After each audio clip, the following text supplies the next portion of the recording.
Donc j'ai décidé de faire cette vidéo pour rebondir sur ce que la garde des Sceaux a dit enfin vendredi, qu'elle reconnaissait les dysfonctionnements dans la justice. Je veux faire aussi écho à la dénonciation de Adèle Haenel. Ça fait 4 ans et demi que je me bats pour vivre en paix. Voilà un an que je vis un cauchemar. En décembre 2018, ma fille, alors âgée de 3 ans et demi, a fait des révélations. Des révélations de sodomie et autres horreurs par ascendant. Depuis, évidemment, j'accompagne ma fille en justice parce que tout simplement je la crois. Et si c'est pas moi qui la défends, qui va le faire? Parce qu'une petite fille de 3 ans et demi ne peut savoir que des relations sexuelles sont possibles par la nuit si elle ne les a pas subies. Elle ne peut décrire la douleur si elle ne l'a pas vécue, ni que le sexe de son père devient dur puis mou, ni sa couleur, ni qu'il en ressort du lait. Ses fesses mouillées comme les lavages de nez, dit-elle, si elle n'a pas essuyé le sperme de son père. Ni connaître la position de la levrette si elle n'a pas encaissé la violence. Il l'a jetée par la fenêtre parce qu'elle refusait des viols, après l'avoir enfermée dans un placard, des parties de son corps couvertes de plaies. Ma fille, elle a 4 ans et demi aujourd'hui, et elle croit encore à la petite graine dans l'oreille pour faire des bébés. Donc il faut savoir, alors forcément moi je découvre aussi toute cette horreur depuis un an. Hein. Je ne réalisais pas, je pense, auparavant, mais bien souvent, en fait, en matière de pédocriminalité, l'auteur s'appelle papa. Et l'expertise de ma fille est formelle. Hein.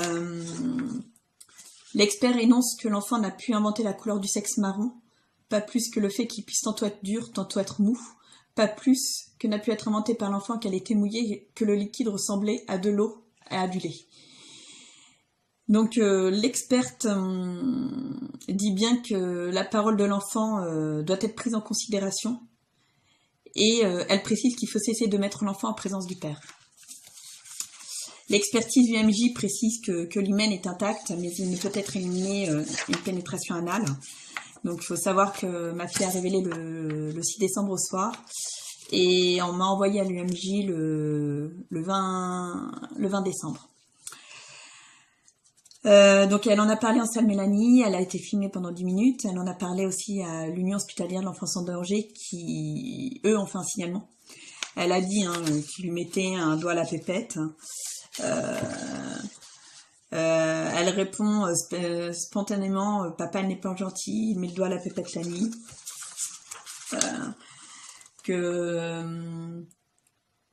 Donc nous n'aurons pas d'interprétation ni latérale immédiate à propos de la queue de la fourchette qui rétrécit, du zizé de papa, mais les mots sont évocateurs d'une scène à connotation sexuelle. Enfin voilà, c'est plein de choses comme ça. J'ai pas accès à tout parce que je n'ai pas accès aux pièces du pénal encore. Voilà, il m'a mis son zizi et ça m'a fait mal. Je suis allongée sur le lit de papa, c'est moi qui écarte mes fesses, c'est papa qui me le demande. Enfin, voilà, elle dit qu'elle a mal aux fesses, que le matin ses fesses sont rouges. Enfin voilà, c'est une horreur. Et d'autant plus que je vis cette horreur. Elle a fait aussi des dessins à l'école, par exemple, un qui est évocateur, où elle raconte la scène du passage de la nuit. Voilà, je l'ai déjà mis sur mon Twitter. Donc c'est un cauchemar parce que les paroles de votre propre enfant que vous entendez, on n'est pas préparé à être confronté à l'horreur, ni à entendre ça de la bouche de son propre enfant, de n'importe quel enfant d'ailleurs. Alors nous on est très bien entourés, mais je suis confrontée aussi à la justice et à être lâchée par la justice. J'ai demandé une ordonnance de protection avec une suspension des droits de visite. Par 2 fois, on a jugé la présomption d'innocence. Donc vous savez déjà ce qu'il en est pour moi. Alors est-ce qu'il a violé notre fille par exaspération? Lui a-t-il montré la couleur de son sexe par exaspération? Tantôt dur, tantôt mou par exaspération aussi? Alors oui, je suis révoltée, parce que dans notre pays, la parole des enfants n'est pas prise en compte. Parce qu'on ne protège pas nos enfants, parce qu'on ne les considère pas. Je suis seule à la protéger. Je suis contrainte de faire des non-représentations d'enfants parce que les lois ne sont pas appliquées. Il n'y a pas le principe de précaution qui est systématique sur un enfant. Il faut savoir que le pénal prévaut toujours sur le civil. Donc à ce jour, je risque la prison ferme, je risque d'être désenfantée, alors que le pédocriminel risque l'impunité. Il y a que 99%, il y a 99% de classement sans suite. Donc en plus, il faut savoir que le classement sans suite ne dit pas que c'est que la personne est innocente. Hein.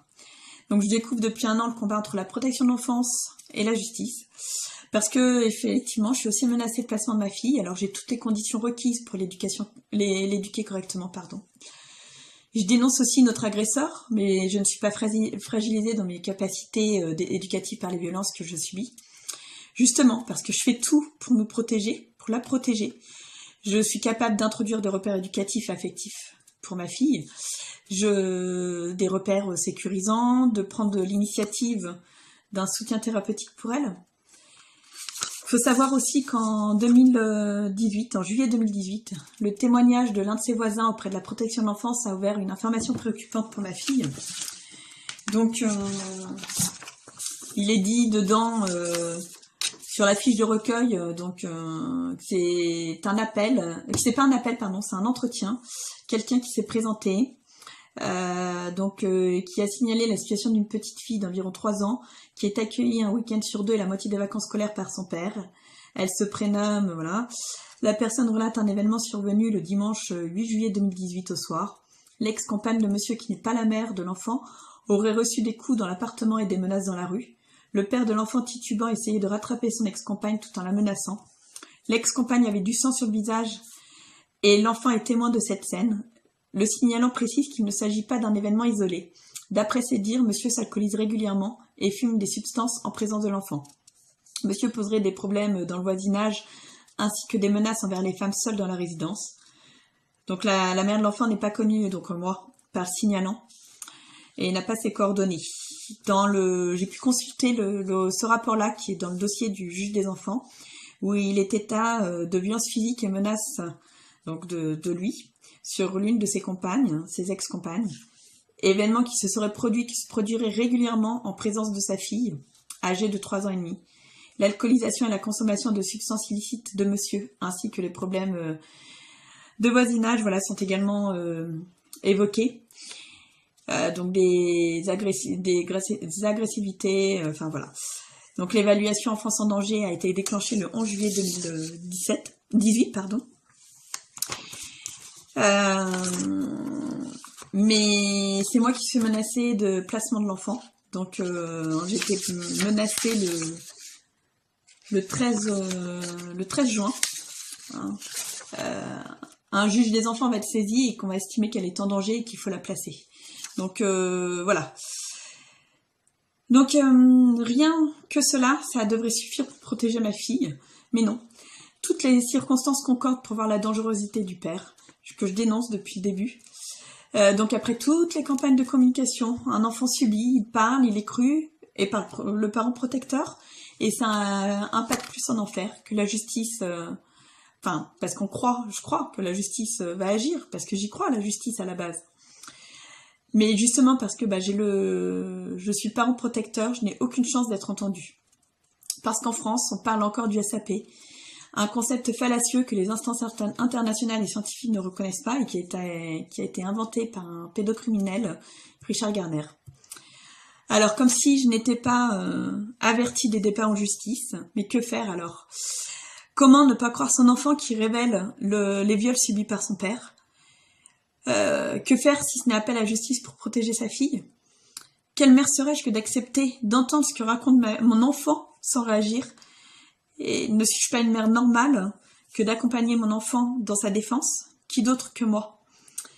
Si je ne dis rien, je suis complice. Si je défends, je suis angoissée. Et c'est comme ça aussi qu'on justifie le transfert de garde ou le placement d'un enfant. Croyez-moi, j'aimerais mieux que ma fille ait un père normal. Je suis une femme aussi, j'ai des activités. Avoir du temps pour moi tous les 15 jours quand les couples font garder les enfants par les grands-parents. Moi, ma mère, elle habite à 800 km, mon père en Thaïlande. Donc voilà, qu'est-ce que j'y gagnerais, quoi, l'argent qui est dépensé, l'énergie, le temps. Mais les procédures me coûtent plus que mon salaire. Enfin, faut regarder les choses en face. Je rejoins Julia Foyce pour l'affaire Adèle Haenel quand elle part de la présomption du mensonge dans sa chronique sur France Inter. L'inceste, un crime presque parfait, crime sans cadavre, crime qui tue en laissant vivant. Tous les êtres humains trébuchent un jour sur la vérité. La plupart se relèvent rapidement, secouent leurs vêtements et retournent à leurs préoccupations comme si de rien n'était. Winston Churchill. Ceux qui ne sont pas avec nous, enfants et anti-pédocriminels, sont contre nous. Pour triompher, le mal n'a besoin que de l'inaction des gens de bien. Des enfants sont détruits, violentés, violés et morts de par votre passivité. Vous êtes avec eux ou contre eux?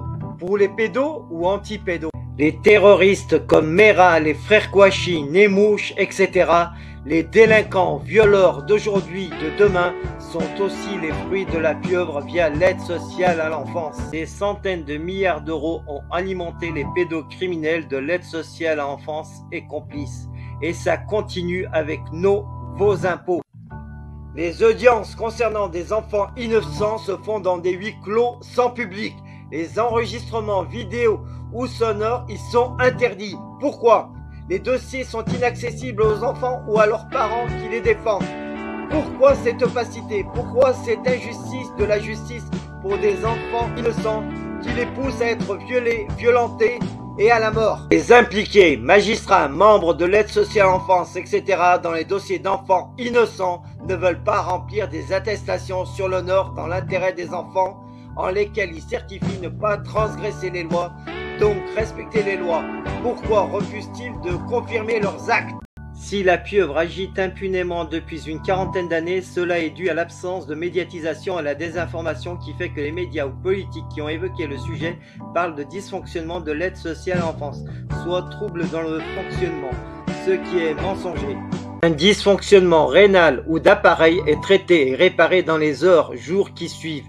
Pas laisser 40 années dans le même état. Les services publics sont au service du public. Tous les membres de services publics doivent être responsabilisés personnellement quand ils agissent pour nuire sciemment envers les citoyens de France. Soutien à la COPRASP, Commission populaire de répression des abus de services publics, composée de citoyens de France sans lien avec les services publics. Soutenez la SPE, Société Protectrice des Enfants, sur Facebook et partagez-la, ainsi que la chaîne YouTube CriminalX, résolument anti-pédocriminel. Pour soutenir CriminalX et libérer les enfants victimes de la pieuvre pédocriminelle via ASE, Aide sociale en enfance, pour combattre la pédocriminalité, je vous invite à faire des dons sur le compte qui suit. Ma chaîne étant bloquée, je vous invite à cliquer sur la cloche et à choisir l'option toutes pour recevoir les notifications des nouvelles vidéos publiées. Merci.